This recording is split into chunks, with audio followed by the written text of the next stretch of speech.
All right, Shay, you have the microphone first. What a shock. Shay's got the microphone first.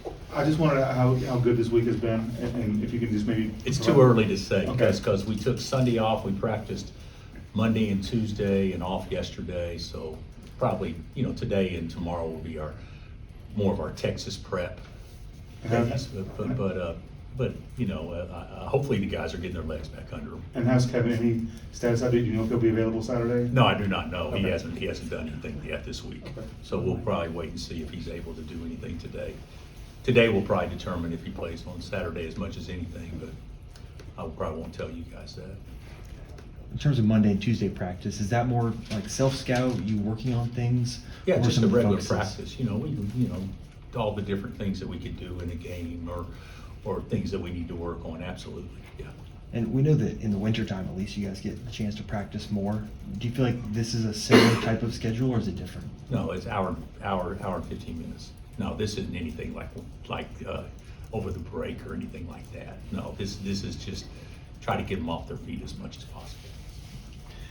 When you have to deal with the challenge of playing, you mentioned the thing the other day about looking to see if a 4 or 5 man can shoot threes is one of the first things you look at on a roster. Just what will it require out of your big men to deal with that sort of challenge against Texas?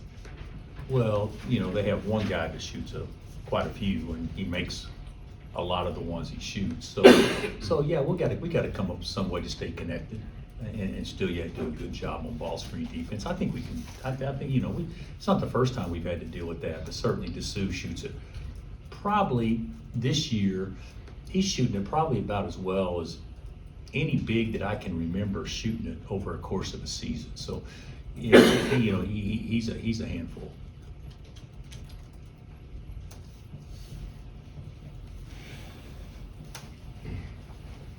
Have you watched all the Big 12 action this week, and what do you think of Texas's guards? Well, I haven't. I've watched games on Monday, and I forgot who played last night. Who played last night? Oklahoma State won at Cincinnati, but I didn't watch that game. But watched obviously some. Who was it? Baylor at BYU, and then Iowa State at Houston. So those were two high level games on Monday, if I'm not mistaken. So I didn't watch them all, but Texas's guards, they're good. I mean, I'm a big fan of Tyrese. We tried hard to get him here. When he left Ames, and Max to me is one of the best scoring points or best scoring guards that we'll face all year long. So they're good. But the one guy I think that makes their team as much as anybody is Weaver. I mean, he is a high energy dude that can make a lot of plays in a lot of different ways that impact games.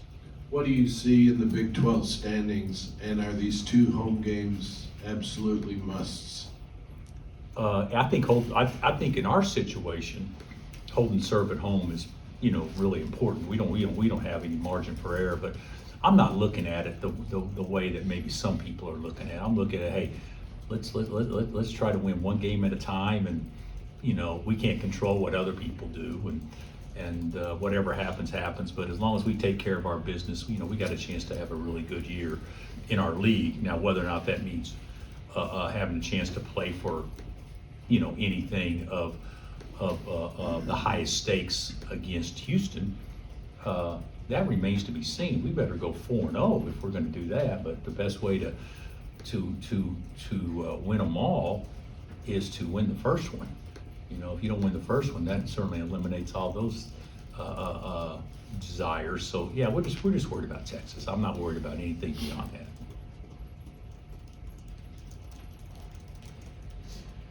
that. Assuming everyone gets healthy, Bill, looking back, it provided more minutes for Nick and El Marco. Could that end up being a positive, the fact that you got those guys extra minutes? I actually think it could. If you go back analytically, and if you guys studied it, when our 5 starters play together, once league play has started, it's pretty good. When there's been 1 or 2 of the 5 not in, it hasn't been near as good as when it's been with the 5 in. Nick and Marco, you know, we're not going to have depth unless we can play them both, and that needs to occur. I actually think, you know, Nick hasn't shot it well, but his numbers are pretty good from a plus minus standpoint when he's been in the game. Yeah, I think there's been some good things that's transpired. Those five playing together, you know, it sounds easy. Your starters, you know, should play the best. Well, that's obvious, or they shouldn't be starting. I mean, I totally get that.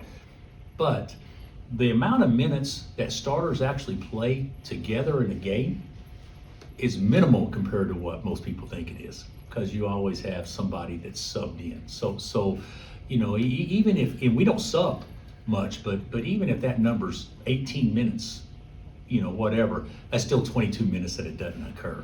So you know, we got to have, you know, guys off the pine, off the bench, come in and be positive contributors, which we've shown where we can be.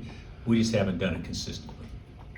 Hey, with Johnny, now that you've seen a prolonged period where he's been in this role, high minutes, all that, what do you like most about his game and what he brings for you guys? Well, I think he's just scratching the surface. I think he does everything pretty good. You know, he shoots it pretty well. He runs in transition great. He's a good, you know, finish with either hand around the rim very well. I mean, he does a lot of good things. I love having him out there, and I think the players like playing with him. You know, I still think he's a baby colt. You know, he's just finding his way. But he's certainly, you know, he's been terrific for us. Is there one area of his game that's surprised you? He's exceeded maybe better than you thought he was? I think he's a much better rebounder than what I envisioned him being. I think he's a much better loose ball guy than what I envisioned him being. I think Hunter's gotten to the line a lot less frequently than he did in his time at Michigan. Just why do you think that is, and what do you think he can do to start getting to the line more? You want an honest opinion, or Sure. or do you want me to coach speak it? He just needs to play more physical and post up deeper and play through contact better. So that's what I would say. But you know, if you look at it statistically, he hasn't been a high volume free throw shooter anywhere he's been, compared to a lot. Like Kevin McCullar will shoot twice as many free throws or 3 times as many free throws on average in a game than Hunter will, and there's reasons for that.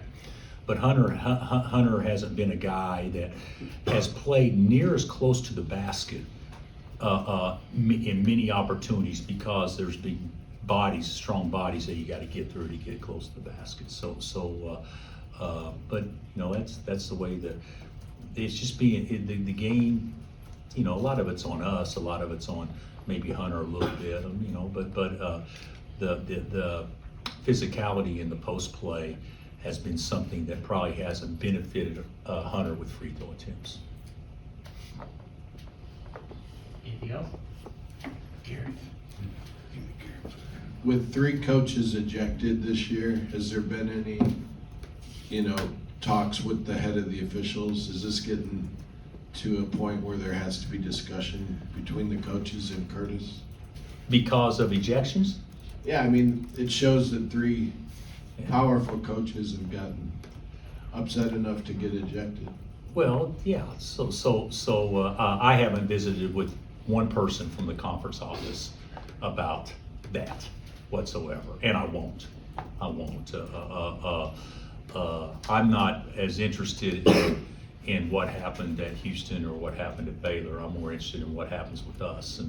But I haven't made a phone call to the conference office about what transpired on that particular situation at all, nor will I. Nor have I talked to anybody. I wondered if you had an opinion on how quickly the NBA makes changes. Jacques Vaughn got fired after a real short period of time. Do you have an opinion on Jacques?